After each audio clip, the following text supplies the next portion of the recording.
Tonight, a man stabbed during a robbery attempt, and snow skiing at Quatpot Creek. The Leslie brothers would never believe it. Good evening, Ray Kirby and Alison Weaver with the news. The Premier, Sir Joe Bjelke-Petersen, has called for urgent reports from primary production areas affected by Queensland's cold snap. He said today federal government assistance may be sought to help people in trouble. Sir Joe said that on the granite belt, new winter plantings of vegetable crops had been destroyed. Early reports indicated the good season was helping shield most sheep and cattle herds from losses, but there could be problems in dry areas if the cold weather persisted. Arthur Copeland reports from Stanthorpe. You know, when I came to southern Queensland 10 years ago, someone told me it got very cold in Stanthorpe, and I said, did it ever snow there? And they said, well, not very often. This is one of the occasions upon which it has. It's hard to credit, but this is the main street of Stanthorpe on American Independence Day. Until about 3 o'clock yesterday afternoon, the snowfalls had been only light, settling in patches here and there. Then the white flakes began fluttering down in earnest over the whole area and continued falling steadily throughout the night. As one resident put it, when we woke up this morning, bingo, white Christmas. This morning, Stanthorpe and the rest of the granite belt presented the kind of picture one usually finds only in those wintry scenes on Christmas cards. Snow, inches deep, on the roadway, covering lawns, parks and buildings, blanketing paddocks and orchards, piled up on the roofs of houses and covering vehicles in car lots, and being pounced upon eagerly by just about everyone to be turned into a snowman. It seemed the town had suddenly gained dozens of sculptors with a rather limited repertoire, albeit one with variations on a theme. It seemed everywhere one looked, there was a snowman. And while the young and the not-so-young were out having a ball with the fluffy white flakes, orchardists were also looking approvingly on the scene. Strange as it may seem, the intense cold and the snow will actually benefit the region's acres of fruit trees. Stephen Tancred of the DPI Horticulture. It won't harm the crop. We've had a bit of a warm spell here, so in some ways it's good to get a cold spell. It won't harm the crop. What's it actually do? Stone fruit and apples have got a chilling requirement. This will help meet the chilling requirement, and if all things go well, we'll have a good crop next year. While orchardists may look upon the unexpected cold snap as one of nature's bonuses, sheepmen may have cause to adopt a rather different view, as stock and station agent Sess Mann told Bruce McGuigan. Bruce, a little bit hard on anyone with a few lambs. I've been talking to a friend of mine out over the border with a few young lambs at the ridge, and they've had to shift them all to shelter, and especially the younger ones, they've had to shed them. Be all right if it doesn't last much too long, another day or so, but then they'll want either rain and a bit of sunshine to sort of get them past the worst crisis, I think so. Would anybody have sheep off shears at the present time? One friend of mine that I know of down at Fiesta down here, Clive Bagor's got him off, but I can't contact him. He's not on the phone to see how he's going, but this won't go too well with him. What's the most... He'd lose some for sure. So. And the cattle situation, they'll be able to hang on for a while? Oh, well, for another day or so. We'll have to look at feeding them tomorrow. That's if the ground's still covered as it is now. It's pretty thick over most of this area up around here. Well, you've been in the Stock and Station Agency here for a good long time. Can you ever remember conditions so bad for stock as this? Not in my lifetime. Treacherous conditions on the roads overnight and again today tested the skill of many drivers, and several came to grief. A small sedan was written off last night when it left the road and overturned near the Turners Creek Bridge at Brayside between Warwick and Stanthorpe. Around 4 o'clock this morning, the icy road claimed a Porsche, which left the highway and rolled down the embankment at the same spot. 4 hours later, a Rover sedan also came to grief there. Police said it was fortunate none of the occupants sustained serious injuries. Both police and the RACQ strongly suggest that unless people have an urgent reason for travelling on the New England Highway, they should leave their cars at home in the garage.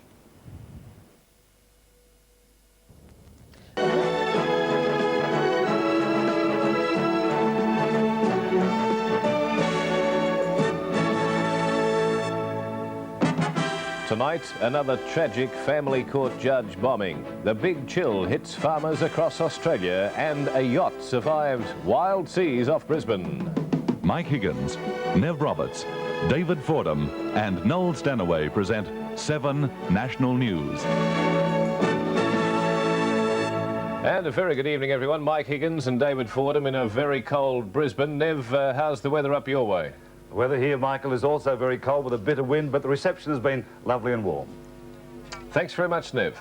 A special federal state police task force has been formed to probe the latest family court bomb horror. Services to some centres and creating havoc on roads. But as Alex Smith reports, the novelty of snow kept spirits high.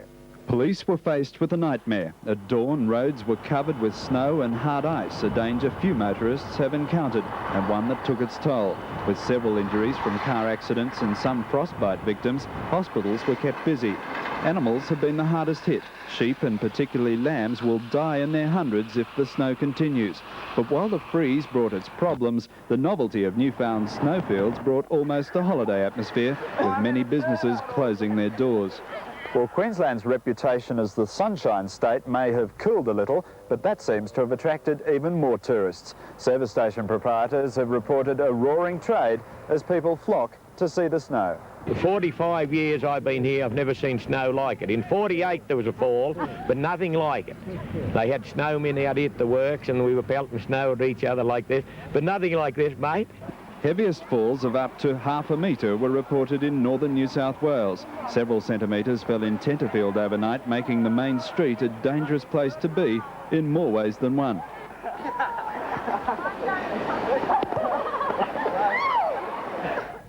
And Queensland's far north hasn't escaped the big chill. Killer frosts have ruined tropical fruit, tobacco and vegetable crops in the Atherton tablelands, and early estimates put the damages bill at millions of dollars.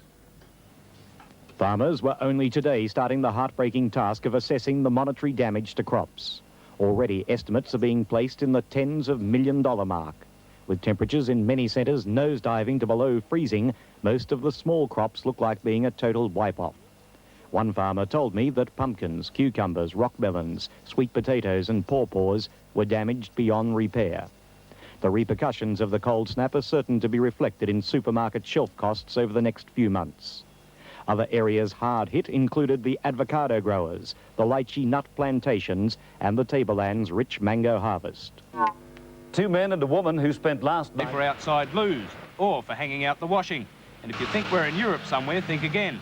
We're in Mittagong, New South Wales, just 80 kilometres from Sydney, where it snows only once every blue moon.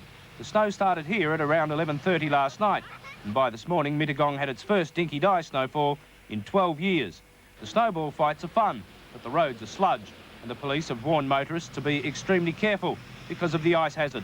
After more heavy falls last night, roads all over the state were closed this morning because of the ice and snow. Many towns were cut off, including Katoomba, the main town in the Blue Mountains. Road's closed from here in, mate. You'll have to go back.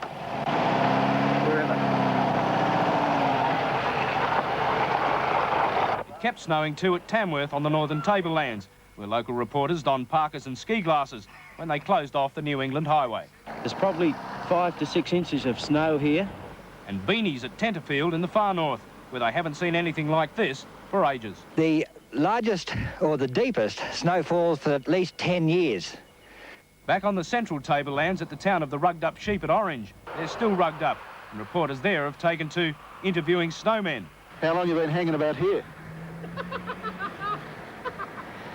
More seriously, the local farmers say the snow might kill off some of the billions of mice plaguing them, but they say they'll still need a lot more wet, cold weather to make any significant dent in the mammoth population. The freak snowfalls are playing havoc with the road transport system. It's hardly functioning.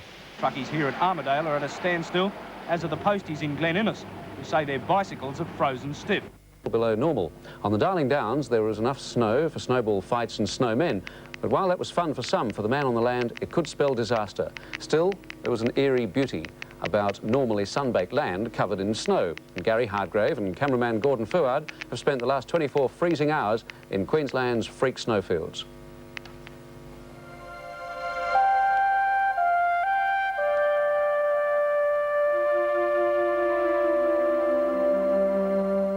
By 9 o'clock last night, snow had been falling in the Stanthorpe district for most of 12 hours. The locals aren't used to the event, so snow is a celebration, shared with friends. And the best way to keep the conversation flowing while it's snowing outside? Well, ironically, it seems it's a product of the Sunshine State. Bundaberg rum. In this hotel alone, 12 litres went in just under 5 hours. 12 litres in a little over 5 hours. That's right. That's a fair bit of rum. I wish it'd snow in Stanthorpe every day. Do you want Coke with those stuff? Publican Kevin Johnson isn't the only Stanthorpe businessman doing well, and rum isn't the only commodity that's selling quick. In fact, any business well stocked with hot food, kero, gloves, thick socks, antifreeze or film for cameras is booming. It's just there, you know, it's something new to them, really, it is. It's just new, it is. I don't know why you're in here keeping warm, but I really don't know why you're not outside making use of the snow, and a lot of people would want to do that. Well, we've had it all day, it's too bloody cold. Well, I reckon that's the point. Let's go and have a really big snow fight. Well, that suggestion quickly caught on, and last night a snow fight turned out to be the biggest snow fight in the district in living memory.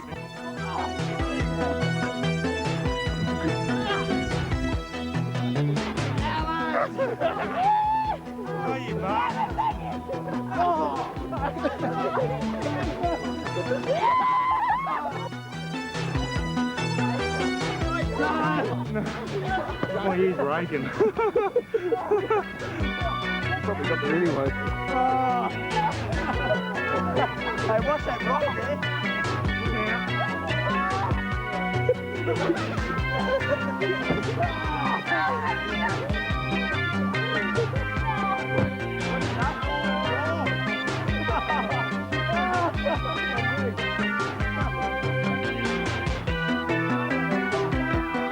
Now, this is awfully sweet.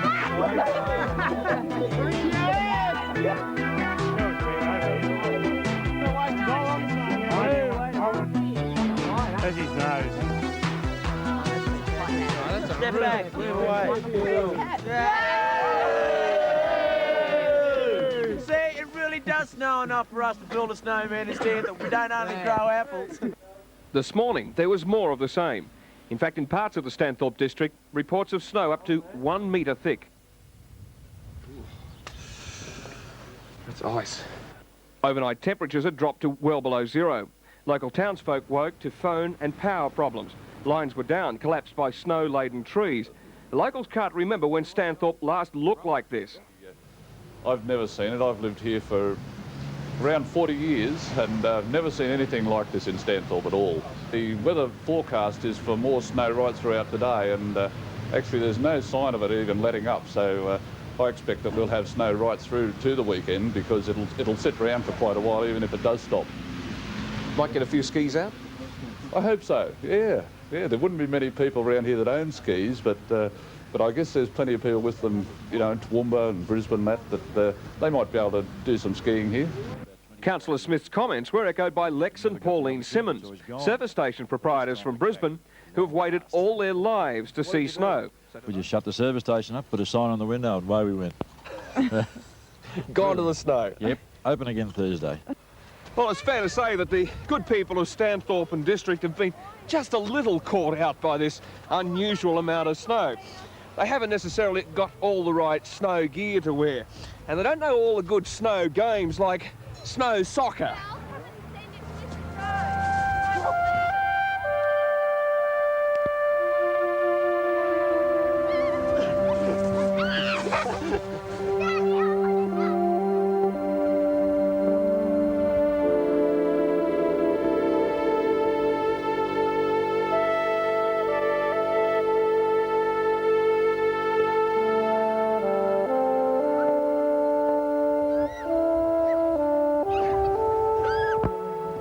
Well, there's our snowman we made last night. Still there. You can barely see it. The snow's that blinding. Well, since last night, there's been a good couple of inches of snow fallen, and indications are that it's not likely to stop. Well, before the weekend anyway. So Stanthorpe and district could be in for a little bit of a mini tourist boom. I mean, when was the last time snow was just 2.5 hours from Brisbane? You want a snow fight, do you? Oh, come out from behind that camera.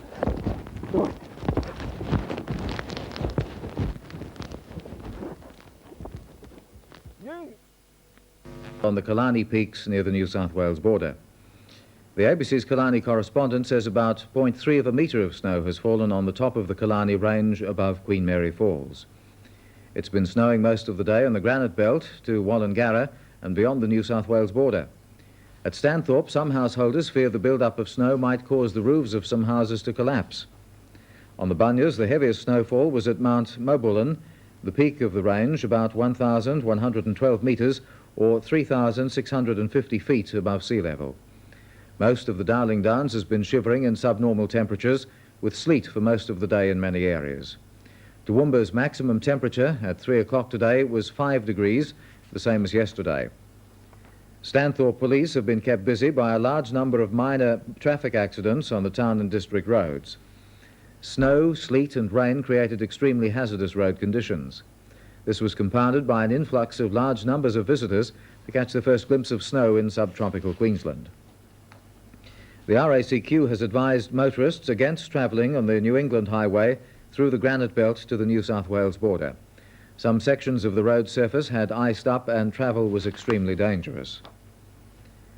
Planted wheat in the southern grain belt will benefit from the abnormally cold weather of the past 2 days. It'll retard the growth of the plant and stop heading brought on by recent mild weather, which has brought snow, sleet and gale force winds to the eastern states. The Premier today called for urgent reports on the damage suffered by primary producers in Queensland. Sir Joe Bjelke-Petersen expressed concern at the damage and said the state may seek special federal government help. He said guidelines for joint federal-state natural disaster assistance were under review and a strong case could be made to cover the current frost damage. Producers on the Atherton Tableland in far north Queensland have been the worst hit by the state's cold snap, with frost damage estimated at up to $12 million. Central Queensland small crop growers at Rockhampton estimate the damage at $500,000. There was snow today at Stanthorpe, the Bunya Mountains and the Killarney Peaks near the New South Wales border. While long-term residents of some parts of the southeast say the snowfalls are the most extensive in memory, fears that the cold snap could kill newly shorn sheep haven't been realised. More from Brian Pearce in Toowoomba. Stock agents, DPI staff and graziers all report no major stock losses. It seems most shorn sheep are either in sheltered paddocks or in sheds. One grazier in the Inglewood district says he's shorn 5,000 sheep in the past fortnight and has lost only a handful. Another district grazier shore more than 700 sheep last Monday and Tuesday. All are now in sheds. Not a great deal of lambing is taking place. That normally happens around September, although a couple of new arrivals chose last night to make their appearance on a property in the Stanthorpe area. Milk production on the Darling Downs will drop substantially because of the cold, and there'll be a further decline if it continues. However, the big freeze has had some beneficial effects. It's retarded fruit tree budding and wheat heading, and has also killed many mice, thus averting a potential plague. Brian Pearce, Toowoomba. The Weather Bureau says conditions should ease tomorrow afternoon, but today's strong icy winds cause problems for many Brisbane residents. Alison Keane reports. There was no escaping the cold snap for thousands of residents in Brisbane and outlying areas. Just when a heater or electric blanket seemed a good idea, gusty southwest winds toppled trees across power lines at one stage in 30 different areas. All Sequeb repair crews were on the road, and in most cases consumers, at times numbering up to 9,000, had to wait 3 hours to have power restored. Southeast Queenslanders, a little luckier in the power stakes, joined other consumers around the state in creating a record demand for electricity. The Queensland Electricity Generating Board says maximum demand was at 6:30 yesterday evening, when more than 3,300 megawatts were used. That's about 19% higher than the peak demand recorded last July. Meanwhile, the Weather Bureau in Brisbane, which has been besieged with inquiries from concerned weather watchers, is quietly confident conditions will improve later this week. What's been causing the cold snap? Well, the cold snap we've been having the last day or two has been caused by the rapid, and I repeat the word rapid, movement of cold air from southern areas well south of the continent. Now, the systems causing this are low pressure, very, very intense low pressure in the Tasman Sea and a high over South Australia. Well, we've endured the cold weather for about a day now. How much more do we have to put up with? As I said earlier, these systems are such intense ones that they're not going to move away very, very quickly. They're all wound up, the wind is still blowing strongly and so on. So we can't expect much for today and perhaps half of tomorrow. How do you think we softies in Queensland are coping with the cold snap? Do you think we're overreacting? Yes, well, look, I don't know, you know. OK, it is a spectacular event, I suppose. It is the first burst of winter, we could say, we've had this year. But it's all happened before, you know. If you really want to go back to statistics, 1965, we had perhaps one of the coldest times we've had on record, and perhaps in our lifetime we mightn't see again. We had snow inland from Mackay. The Labour Party Platform Committee on Industry Development has finalised a resolution on uranium to be put to the party's national conference next week. It generally supports the core...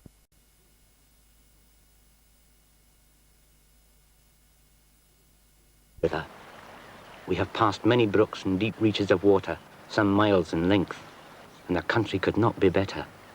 It is really magnificent.